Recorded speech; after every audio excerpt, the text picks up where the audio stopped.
Listo, ahora sí ya está grabando nuevamente. Sí, señor.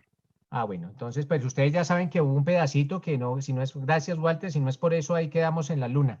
Y eso fue por esa ida al internet. Pero bueno, pues ya saben que ese pedacito va a quedar por si le quieren repetir la clase, que ese pedacito queda allá en el limbo.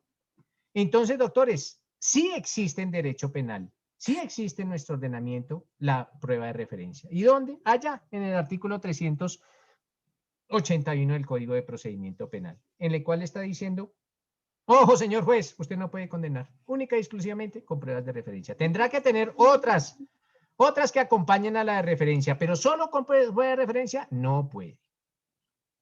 Les decía, bueno, esto es como para hacer una contextualización de lo que consagran, lo que es la prueba de referencia y lo que es la tarifa legal.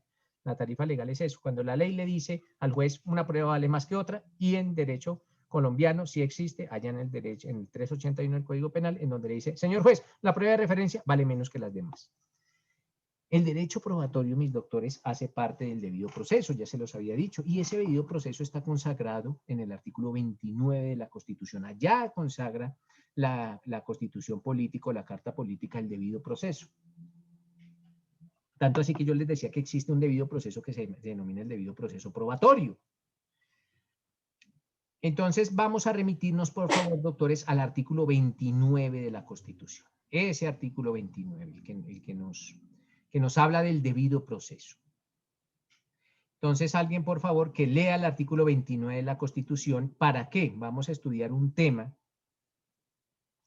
Yo no sé si ustedes ya lo estudiaron. Si ya lo estudiaron, me lo indican, por favor, y lo pasamos por encima, si ya lo conocen.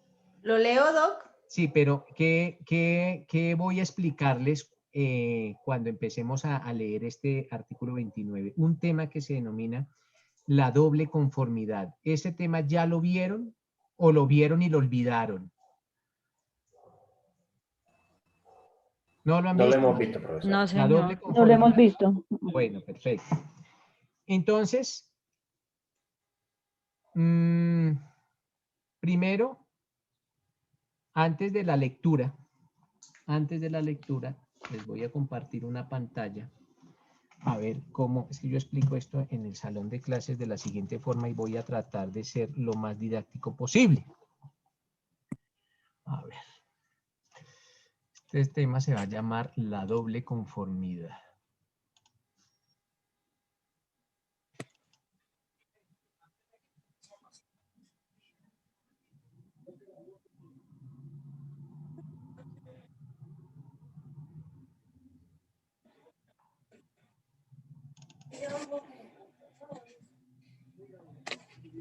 Ya les voy a compartir pantalla, doctores.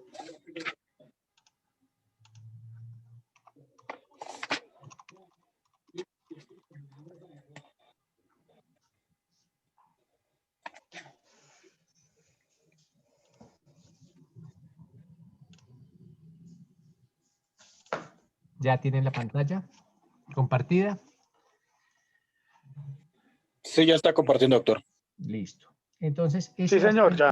Listo, doctor. Ese va a ser el tema que nosotros vamos, yo creo que nos dan más de las 8 en esto, pero pues vamos a ver, alcanzar hasta donde podamos. Y este es un tema, doctores, álgido. Esto es un tema que genera debate en todos los abogados. De hecho, genera debate hasta en esas pobres personas que no son abogadas.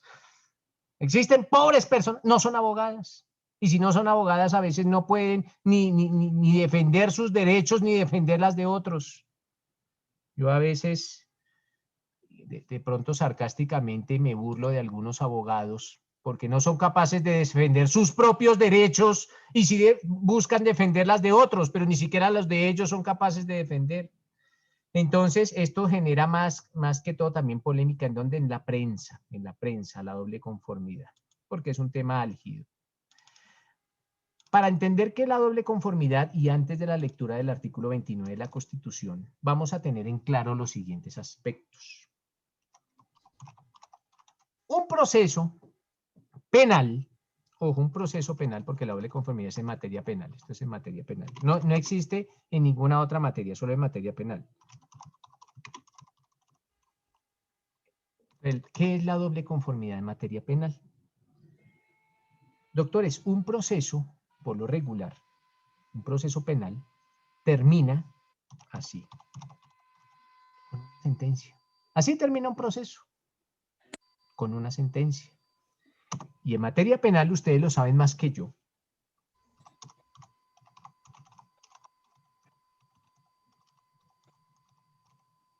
Estos son los únicos dos caminos que puede tomar un juez. O condena o absuelve. No podrán haber términos medios. Pues existirá de pronto alguna que condenan por un delito y lo absuelven por otros, pero básicamente es una sentencia condenatoria porque está condenando por algún delito. Pero ese es el camino, estos son los dos únicos caminos que puede tomar un juez cuando profiere una sentencia en materia penal. O condena al procesado o lo absuelve.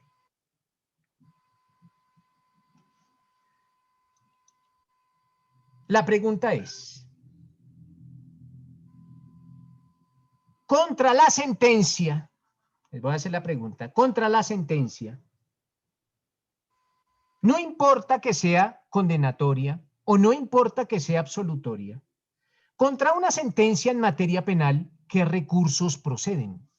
Me levantan la mano, me dicen, ¿qué recursos proceden contra una sentencia en materia penal? Si ustedes son los defensores en un proceso penal y se profiere la sentencia, cualquiera que sea la condenatoria o la absolutoria, contra esa sentencia, doctores, ¿qué recursos proceden? ¿Qué me nos dice Carlos? Doctor, el recurso de apelación y el de casación luego de que pues decidan sobre la apelación en segunda instancia. Listo, entonces nos dice Carlos que procede el recurso de apelación contra la sentencia y extraordinariamente el recurso de casación. Por eso se denomina recurso extraordinario de casación, porque es un recurso súper extraordinario, es un recurso, dicen que es el recurso de los dioses, pero básicamente esa es la respuesta, Carlos. Bien, contra esa sentencia solo procede el recurso de apelación y el recurso extraordinario de casación. Esos son los recursos contra la sentencia. Entonces, vamos a colocar un ejemplo. Vamos a colocar un ejemplo. El procesado se llama así, Nelson Prieto. Él está siendo procesado, él es el procesado. ¿Por qué delito? Por cualquier delito. No importa el delito, pero está siendo procesado por un delito. Y ese proceso, mis doctores, ya está en juicio. Entonces el proceso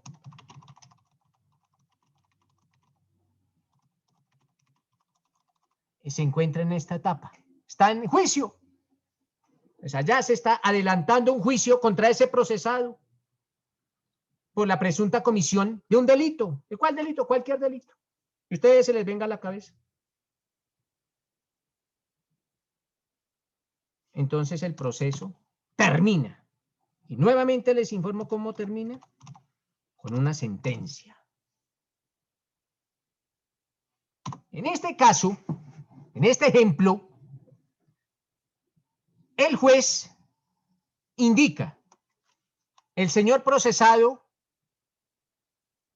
no encontré pruebas, y ya no leía el artículo 381 allá el doctorante. Dice, el juez tiene que tener dos conocimientos para condenar a alguien. Primero, que el delito existió, y segundo, que ese procesado fue el que lo cometió. El juez puede indicar en una sentencia, sí, aquí se probó que el delito existió. Lo que no se probó fue que Nelson Prieto lo hubiese cometido. Entonces el juez no tiene el conocimiento suficiente para condenar y entonces profiere una sentencia absolutoria. Entonces el juez absolvió al procesado, lo absuelve. La pregunta es, cuando el juez absuelve, mis doctores, en todo proceso hay unos ganadores y hay unos perdedores, hay unos vencedores y hay unos vencidos. Eso es lo malo de los procesos, que siempre va a perder alguien, sobre todo en materia penal. Si el juez absuelve al procesado, ¿quién pierde?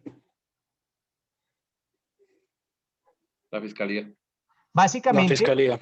claro, pero La básicamente víctima. pierden la víctima y la fiscalía. Son los dos que pierden. Aquí hay dos perdedores, la víctima y la fiscalía. Aunque la víctima no tanto, porque la víctima lo que busca es justicia. Y si esa persona no fue, pues la víctima buscará que si no es esa, pues por lo menos busquen al verdadero responsable.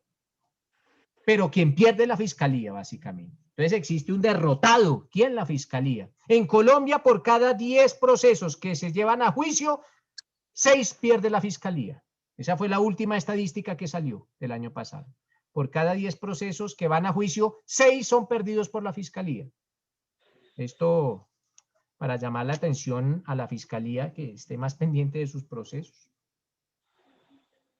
Pero bueno, en este caso, mis doctores, en el caso aquí hipotético, el juez PAN profiere sentencia absolutoria. Como la fiscalía perdió, como ustedes acertadamente lo dijeron, pues la fiscalía apela. La fiscalía dice, señor juez, yo no estoy de acuerdo con esa decisión que usted acaba de tomar, interpongo el recurso de apelación. Lo interpone y lo sustenta en debida forma. Entonces la fiscalía apeló la sentencia. Todas estas sentencias van ¿a dónde? A donde el superior de ese juez que profirió la sentencia absolutoria. Allá llegan, donde un magistrado, de un tribunal. ¿De cuál tribunal? Pues depende del juzgado donde se haya proferido, depende de la región o del territorio en donde se haya proferido esa sentencia. Entonces, si se profirió en Quibdó, pues irá a ir al tribunal de Quibdó, del Chocó. Si se profirió en Buga, pues irá al tribunal de Buga. Si se profirió en Boyacá, irá al tribunal de Tunja o al de Santa Rosa de Viterbo. Para eso existen unos tribunales. El proceso llega allá para que sea un magistrado el que resuelva la apelación. Entonces, ojo, en este caso hipotético, un procesado, Nelson Prieto, está en el juicio y es absuelto. ¿Quién profirió esta sentencia absolutoria? Lo profirió un juez. La fiscalía está en desacuerdo con esa decisión y apela la decisión. ¿Para qué? Para que un magistrado resuelva la apelación. Hasta ahí está claro lo que ha pasado en esta historia, ¿cierto? Hasta ahí está muy claro. ¿O hay alguna confusión? Hasta ahí está claro. ¿Qué es lo que ha pasado en esta historia? Listo. Sí, señor. Listo. El magistrado analiza el caso y dice, efectivamente, ese juez que absolvió tomó una decisión, la decisión correcta. Yo apoyo la decisión del juez. Entonces él confirma. ¿Y confirma cuál decisión? La del juez. De primera instancia. Claro, la del juez de primera instancia, que era una sentencia absolutoria. Absolver. Entonces ya hay, ojo, ya hay un juez que dijo, absuelto, señor Nelson Prieto, y ya hay un magistrado que en la apelación dijo, confirmo la decisión. La confirmo. No contenta la fiscalía. Dicen, no, yo estoy en desacuerdo. Aquí para mí se equivocó tanto el juez de primera instancia como el magistrado de segunda instancia. Y nos leían anteriormente que eventualmente procede el recurso extraordinario de casación. Pues ese fiscal, el fiscal,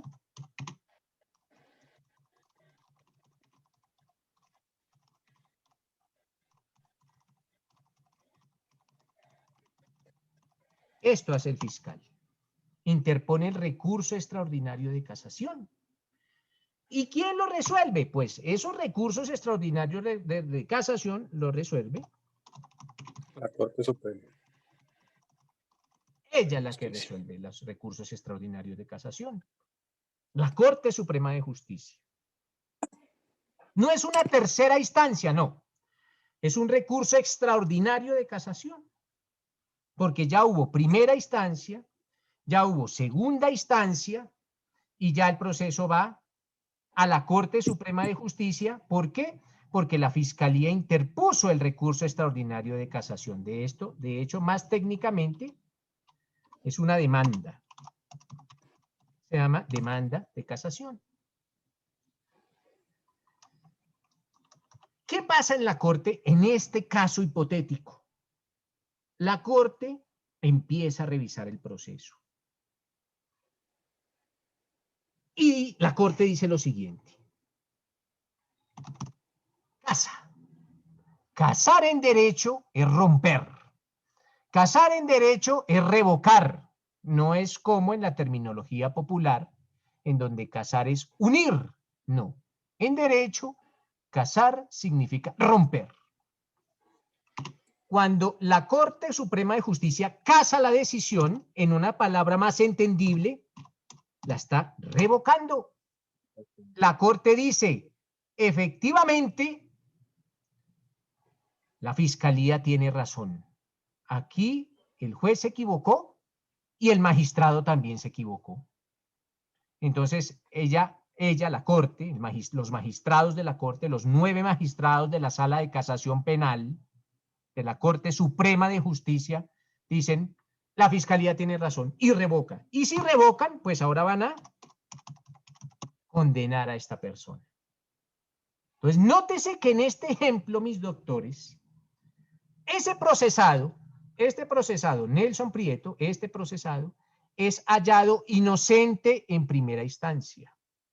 Es hallado inocente en segunda instancia. Pero en ejercicio del recurso extraordinario de casación, la Corte Suprema de Justicia dice, no señor, él es culpable, revoca y lo condena. La pregunta es la siguiente.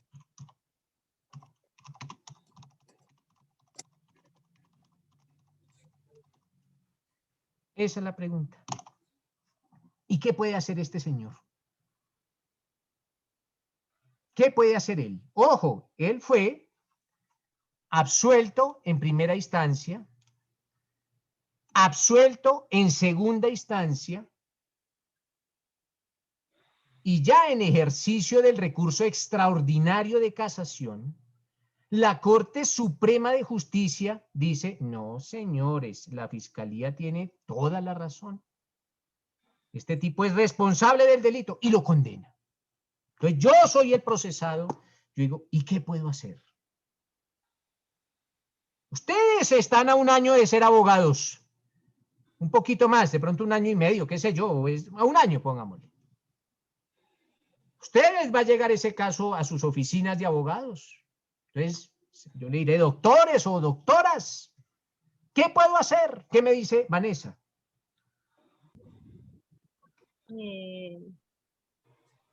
Profe, espera, activo la cámara.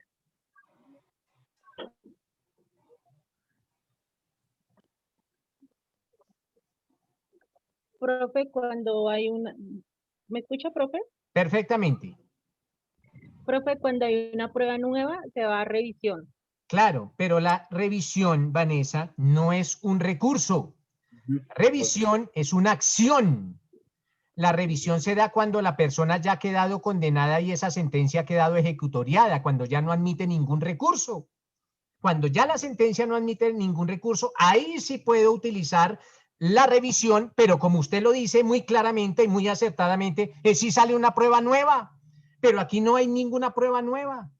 Aquí no hay pruebas nuevas. Aquí simplemente ese procesado les dice, doctores, mire, el juez de primera instancia me absolvió, el de segunda instancia también, pero la Corte me condenó. ¿Qué hago, doctores? Para cobrar no solamente sirve el abogado, también tiene que servir para dar algún concepto y un concepto acertado con base en la Constitución y la ley y los tratados internacionales. Entonces, el condenado no puede pedir un recurso, o sea, la reconsideración a la sala. ¿Y cómo así que reconsideración? ¿Y por qué va a reconsiderar la sala, mi doctora Yamile? Dígame usted, doctora Yamile, que usted, si yo le doy el poder, porque ojo, yo soy Nelson Prieto, yo soy el procesado, y lo pongo ahí para que por lo menos se les memorice el nombre del profesor, porque a veces hasta se os olvida. Pero, doctora Yamile, yo a usted le doy el poder. ¿Usted qué hace? Yo acude a la utilizo el corte. artículo 29 de debido proceso y le digo a la sala de casación pues que el condenado, o sea, esta persona tiene derecho también a ser escuchado y poder dar su... A ver, Yamile, a ver. Calma, calma. Yamile, ¿en dónde en el artículo 29 dice que el condenado tiene derecho a ser escuchado? Eso no lo El dice el debido artículo proceso. 29, Yamile. La coge el magistrado y le pega la zarandeada del siglo porque le va a decir, doctora Yamile, eso no lo dice el artículo 29, no me venga a inventar cosas que no están consagradas en la Constitución. Y le va a decir eso, doctora Yamile, en un lenguaje mucho más jurídico y mucho más técnico, pero le decirle, doctora Yamile, aquí no me venga a meter los dedos a la boca, que eso no lo dice el artículo 29. Y ustedes, lógicamente, ustedes como abogados tienen que utilizar las herramientas que consagra la ley, no son las herramientas que les venga a la cabeza, pues, porque pobrecito esté procesado y necesita una súplica, que por favor, señores magistrados, piensen su decisión. No, son magistrados y se presume que su decisión es legal y se presume que es acertada su decisión, porque ya no son jueces con pedigrí, son magistrados, eso es un juez, un magistrado es un juez con pedigrí. Entonces, Pero el ahora sí, condenado, Yamile, esta persona tiene derecho a ser escuchado. sí, pero ¿dónde lo dice en el 29? Pero es que ya lo escucharon, ¿no ve que él tuvo la oportunidad, Yamile, de hablar en la primera instancia? Allá cuando se estaba adelantando el juicio, él podía haber renunciado a su derecho. Mira, Yamile, que el procesado en materia penal tiene un derecho. ¿Y sabe cuál es ese derecho, Yamile? Al derecho a guardar silencio. Pero si ese procesado quiere renunciar a su derecho, se lo informa al juez, pero al juez que lo está condenando en primera instancia o que está decidiendo está tomando la decisión en primera instancia, porque sería de mala fe, sería muy de mala fe y sería desleal, y existe la lealtad procesal, sería desleal que pasara lo siguiente. Resulta, Yamile, que usted es mi abogada y estamos en el juicio. Y yo en el juicio, usted me dice, mire, cliente, usted tiene el derecho a guardar silencio. Y yo le digo, listo, doctora, yo voy a hacer uso de mi derecho y voy a guardar silencio. No voy a decir absolutamente nada. Y pierdo, entonces me condenan. Y en la apelación ya le digo, hoy, ahora sí voy a hablar. No, eso es de lealtad, porque el juez de primera instancia no va a tener en cuenta unas manifestaciones que ahora sí va a ser el juez de segunda instancia, con las mismas pruebas. Entonces dirán, ¿qué es lo que pasa? El juez de segunda instancia tiene que basar su decisión única y exclusivamente con las mismas pruebas de la primera instancia. No pueden existir pruebas nuevas. ¿Por qué? Porque eso sería sorprender al juez de primera instancia. El magistrado no le puede decir, ojo, señor juez, usted se equivocó porque el procesado dijo que él estaba en otra parte. Y yo, no, pero es que eso no me lo dijo. Eso no me lo dijo a mí. Él se quedó callado. Pero es que el magistrado dice, no, pero ahora sí me lo dijo a mí. Entonces usted no me venga a decir que me equivoqué, porque a mí nunca me lo dijo. Tiene que ser con las mismas pruebas. Entonces, ¿y a dónde voy? Esto en derecho aprendan lo siguiente, mis doctores. Pero ahí dice, hay una... Espérate, Yamile. Ahí hay una parte en el... Espérame, Yamile. En derecho existe lo siguiente. Ya. No se pueden aportar pruebas nuevas cuando se interpone una apelación de una sentencia. No se pueden aportar pruebas nuevas.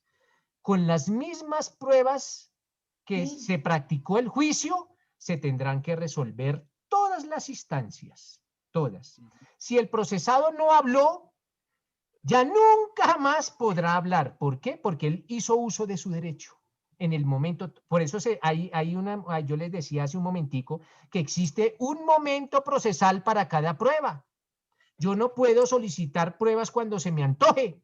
No, el juez le dice, señor procesado, usted tiene derecho a guardar silencio. ¿Va a hablar acá? ¿Sí o no? Y él dice, sí, hablo, pues hable. Y si dice no, ya se quedó callado y ya no puede volver a hablar más, porque él tomó una decisión. Eso se denomina la preclusividad de las formas. Hay un momento para cada práctica de la prueba. Esto no podemos abrir un debate probatorio y en primera instancia unas pruebas, en segunda instancia otras pruebas, en el recurso extraordinario de casación otras pruebas, no. Serán las mismas pruebas que tuvo en cuenta el juez de primera instancia, las que tenga en cuenta la segunda y la casación. Ya no podrán existir buenas pruebas. Entonces, ahora sí, Yamile, Usted me está cobrando 5 millones de pesos pues por esta consulta. Entonces, Claro. ¿qué va a hacer Yamile para defender a este pobre procesado que es hallado responsable? Impugnar la sentencia condenatoria, porque el mismo artículo 29 también dice que el condenado tiene derecho a impugnar. Él no había sido condenado, entonces como no había sido condenado, no había impugnado porque había sido absuelto, pero ahora la sala de casación lo está impugnando, condenando. Él tiene derecho a impugnar sin tener que allegar más pruebas, pero pues tiene derecho a ser escuchado en su defensa con las mismas pruebas de defenderse. Es Claro. lo que yo veo, ¿no? Perfecto, Yamile. Entonces, este condenado, según lo que nos indica Yamile, apela a la sentencia de la Corte Suprema de Justicia. ¿Sí, Yamile? Hombre. Entonces, Yamile. Profe. Listo, Yamile. Entonces, Yamile, estoy hablando con Yamile. La pregunta es, ¿y quién resuelve esa apelación, Yamile? Si la está profiriendo la Corte Suprema de Justicia, por encima de la Corte Suprema de Justicia no hay nada.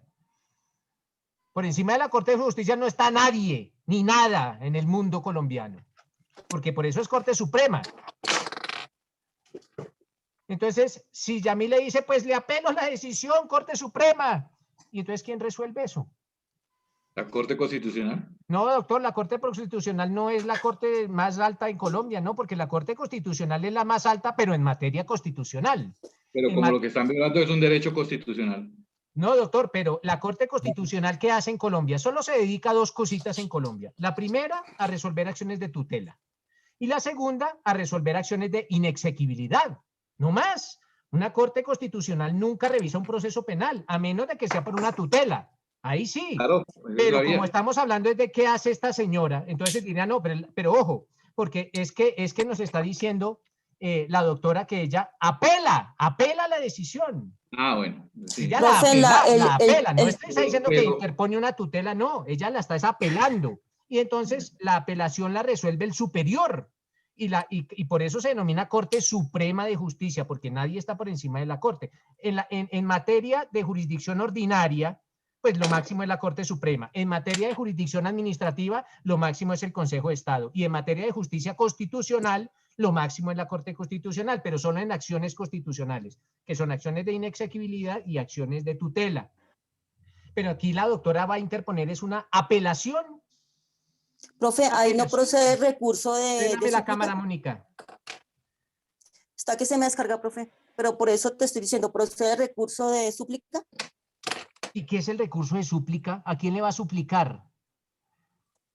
Precisamente lo que busca como tal el recurso es que se haga como tal, ¿sí? Se interpone ante la misma autoridad judicial que lo profirió la providencia para que replantee su decisión. Ah, o Eso sea, es, ¿cuál es profe. la diferencia entre el recurso de súplica y el recurso de reposición? Que lo resuelve la El- misma el de- instancia. Claro, pero ¿y la de súplica? Profe, es que los recursos de Mónica, el recurso súplica de súplica proceden en cuando derecho son penal no instancias existe. superiores, precisamente lo está. No, pero Mónica, el recurso de súplica no existe en el derecho Perfecto. penal. Bueno, ¿qué nos dice don Carlos? Ok, profe. Doctor, creo que es un recurso de insistencia que se interpone por intermedio del Ministerio Bueno, Público. espéreme, Carlos. El recurso de insistencia se interpone ante la Corte Constitucional cuando la Corte Constitucional no revisa una tutela. Entonces ya puede ser por intermedio del Ministerio Público o por intermedio de uno de los magistrados de la Corte Constitucional que por favor le solicitan a la Corte que revise una tutela. Pero eso es de la historia de las tutelas. Aquí estamos hablando de una historia de un pobre procesado que se vio condenado. Entonces quitémonos el recurso de insistencia porque ese es en materia constitucional. Ah, listo, doctor. Vale, Vale, gracias. ¿qué nos dice Juan Diego? Doctor, buenas noches. Doctor, ¿una acción de revisión? Claro, pero ojo porque la acción de revisión es primero cuando el proceso ya está ejecutoriado, o sea, cuando la sentencia ya está en firme. Y Pero el segundo, hecho cuando de haya que sea una espéreme, pero segundo, cuando haya una prueba nueva, una prueba que apareció, ok, listo. no existía y de pronto, ¡pum!, apareció. Por ejemplo, ¿qué tal, Juan Diego, que usted se ha asesinado y se inicie un proceso por el asesinato de Juan Diego, se condene a una persona y después Juan Diego aparece? Hombre, pues una prueba nueva, nadie la conocía. Entonces, en esos casos sí se puede interponer, pero es una acción, no es un recurso, sino una acción en virtud de que apareció una prueba nueva y esa prueba tiene la suficiente trascendencia para tumbar el proceso. Pero aquí no hablamos de prueba nueva, sino con las mismas pruebas. Doctor, Entonces, a ver, dígame. pero tampoco, porque lo otro que a mí se me ocurre sería pues una vía de hecho, una acción de tutela en contra de una providencia judicial por considerarla que viola derechos fundamentales o algo así. Claro, pero entonces, Juan Diego. Son los mismos hechos fácticos. Claro, pero si un juez a uno lo condena, pues básicamente no le está violando ningún derecho porque pues esa es la labor de los jueces. Y de los jueces ya sea de primera, de segunda o de casación. Esa es la labor de ellos.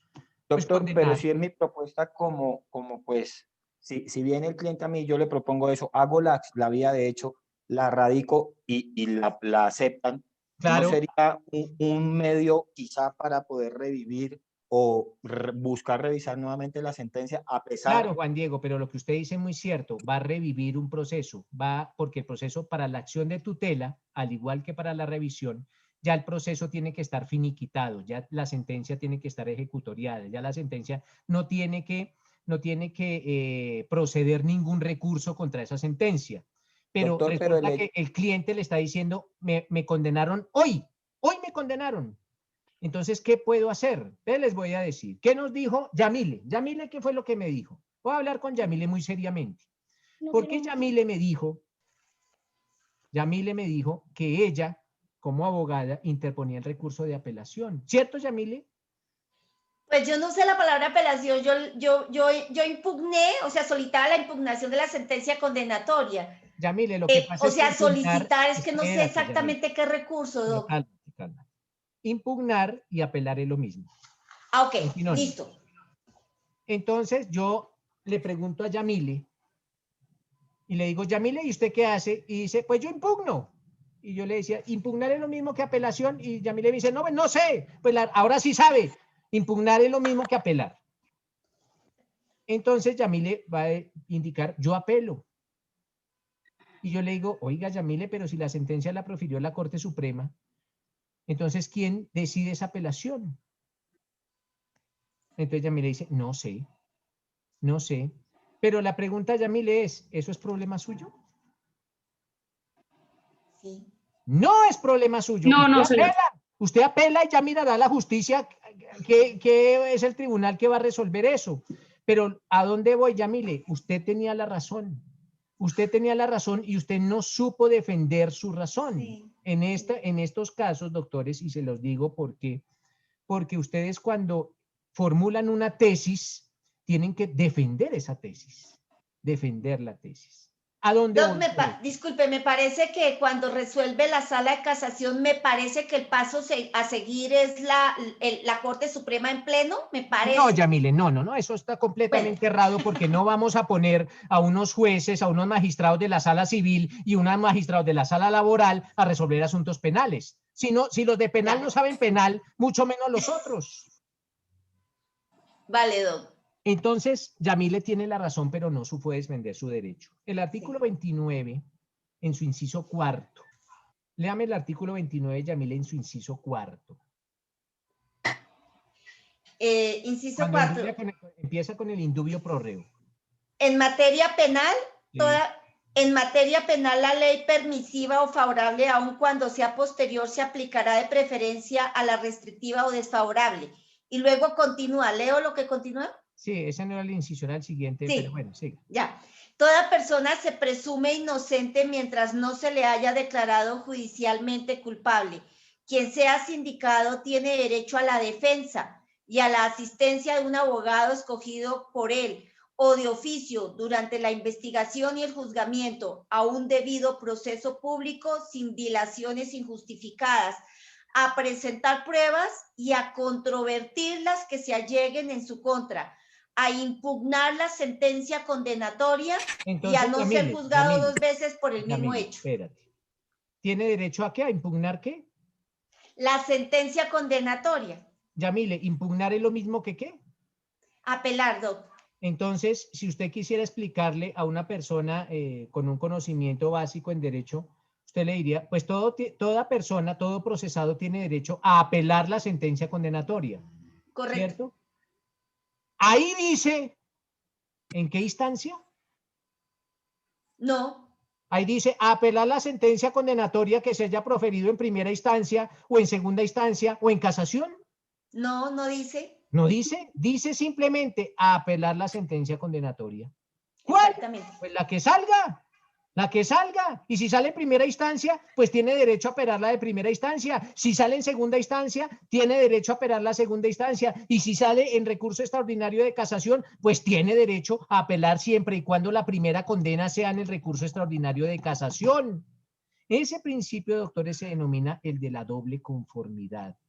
Eso es la doble conformidad. ¿Y qué es la doble conformidad? Es el derecho que tiene todo procesado, que su condena, ojo, que su condena, no que su proceso, sino que su condena sea revisada por dos jueces. Ese es el derecho, la doble conformidad, que dos jueces estén conformes con la misma condena. Por eso, y este derecho, ese derecho de la doble conformidad está consagrado en el artículo 29 de la Constitución desde el año de 1991, que fue el año en que se expidió la Constitución Política de Colombia. ¿Qué pasa también? Y vamos a ver cuál es la solución que se encontró a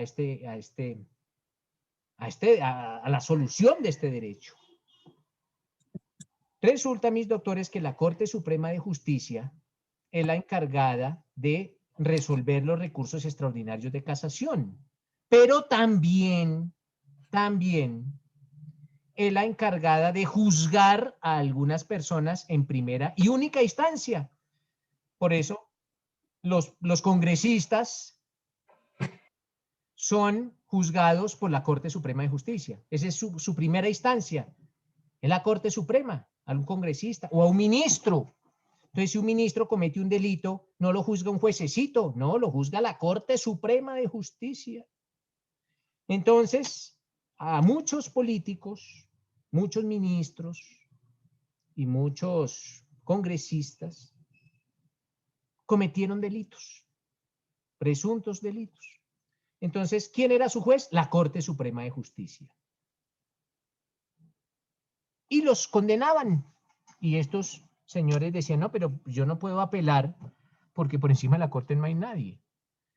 Pero si, y un abogado piloso dijo, oiga, pero si allá dice que todo procesado tiene derecho a apelar la sentencia condenatoria, así sea un político, así sea un ministro, así sea un congresista, ahí no dice en el artículo 29, se exceptúan los congresistas, se exceptúan los ministros, eso lo dice ahí.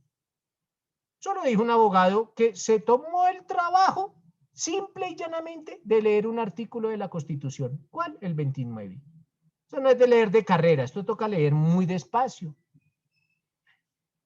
Y ese era un abogado de un ministro que había sido condenado a 17 años de prisión, de Andrés Felipe Arias. Andrés Felipe Arias lo condenaron a 17 años de prisión. ¿Y lo condena quién? La Corte Suprema de Justicia. Y el abogado de Andrés Felipe Arias dice, apelo. ¿Por qué? Porque el artículo 29 de la Constitución Política dice que todo procesado tiene derecho a apelar su sentencia condenatoria. Así sea un ministro. Entonces, apelo. Y la Corte Suprema de Justicia dice, no admite la apelación porque por encima de nosotros no hay nadie. Eso no es problema mío. Inventes en una Corte Suprema o inventes en alguna sala, pero a mí me resuelve mi apelación. Eso no es problema mío. Yo exijo mi derecho. Yo exijo un derecho que está consagrado en la Constitución Política. No es problema mío que el Estado no tenga la suficiente infraestructura para resolver mi derecho, o si no, ¿por qué lo consagran en la Constitución? Entonces, la Corte niega la apelación y el abogado de Andrés Felipe Arias dice, pues voy a interponer una tutela. ¿Por qué? Porque me están violando un derecho. ¿Cuál es el derecho? A revisar mi sentencia condenatoria. Voy a interponer una tutela. Y la Corte Suprema de entonces interpone una tutela y llega a la Corte Constitucional. y la Corte Constitucional le dice a la Corte Suprema de Justicia, señores Corte Suprema de Justicia, así sea con nombramiento de otros magistrados, de otros conjueces, pero ustedes le tienen que resolver a Andrés Felipe Arias la segunda instancia. No puede ser la Corte Suprema de Justicia porque ellos no se meten en materia penal, pero sí le da la orden a la Corte Suprema de Justicia y le da la orden al Congreso que dentro de la Corte, en la sala de casación penal, se creen otras salas. ¿Otras salas para qué? Para resolver esas apelaciones. Por eso es que hace 2 años se reforma la Constitución y se crean otras salas. Ya en la Corte Suprema de Justicia, en la sala penal, existen 3 salas. Una sala que se denomina de instrucción, otra se denomina de conocimiento y la sala de casación penal. Ya hay 3 salas. ¿Para qué? Para resolver esos recursos de apelación. Para que todo condenado tenga derecho a que otro juez revise su sentencia condenatoria. Ojo, la condenatoria. ¿Por qué? Porque tienen que respetar el sagrado derecho consagrado en el artículo 29 de la Constitución Política, en el cual reza que todo procesado tiene derecho a impugnar una sentencia condenatoria. Ahí no dice la sentencia, no dice la sentencia condenatoria. Por eso a Andrés Felipe Arias le van a resolver la apelación. Otra sala, no la sala de casación penal, sino dentro de la misma Corte Suprema de Justicia, otra sala. Y ese derecho no lo tiene solamente Andrés Felipe Arias, no. Lo tienen todas las personas condenadas por la Corte Suprema de Justicia en primera instancia. Todas, desde 1991 a la fecha, porque desde 1991 estaba consagrado ese derecho en la Constitución. Lo mismo puede ocurrir, doctores, en un proceso en el cual una persona es absuelta en primera instancia, ojo, absuelta en primera instancia, la fiscalía apela y en segunda instancia el tribunal condena. Entonces, si en segunda instancia el tribunal condena, esta persona tiene derecho a apelar una sentencia de segunda instancia. ¿Por qué? Porque es su primera condena. Hasta ahora él se entera que está condenado, venía absuelto. Entonces, doctores, en eso consiste la doble conformidad. En ese sagrado derecho que tienen todas las personas que son condenadas a que otro juez le revise su condena. Doble conformidad, 2 jueces que estén conformes con una misma condena. ¿Entendido el concepto de doble conformidad? ¿Qué nos dice Juan Diego Rosas?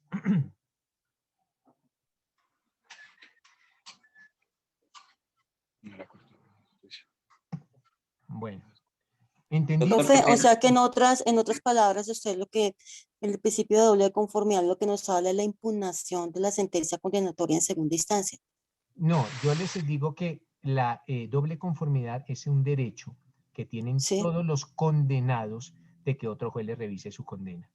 Así la condena se dé en primera instancia, en segunda instancia, en casación, no importa cuándo se dé la condena, pero es un derecho que tiene todo procesado porque lo consagra el artículo 29 de la Constitución. Doctor, este derecho del que estamos hablando de doble conformidad, ¿aplica solo para el derecho penal? Solamente para el derecho penal, porque este 29, la doble conformidad dice la sentencia condenatoria, las otras podrán ser, pero esta es solo, está hablando, mire, cuando empezamos a leer ese inciso, dice el indubio pro reo. Entonces, en materia penal, toda duda se resuelve a favor del procesado. Entonces, ese inciso solo nos habla de materia penal. Entonces, la doble conformidad, doctor Juan Diego, solo atañe al derecho penal, no más. ¿Alguna otra pregunta? Entonces, doctores, estúdiense con más profundidad. Ustedes están por allá buscando temas si es que ya no lo tienen para sus monografías de tesis. Este es un tema hermoso para trabajar. Y es un tema, no es nuevo, viene desde 1991, sino que hasta ahora los abogados con justo derecho han reclamado que por favor se les aplique ese derecho que tienen sus procesados.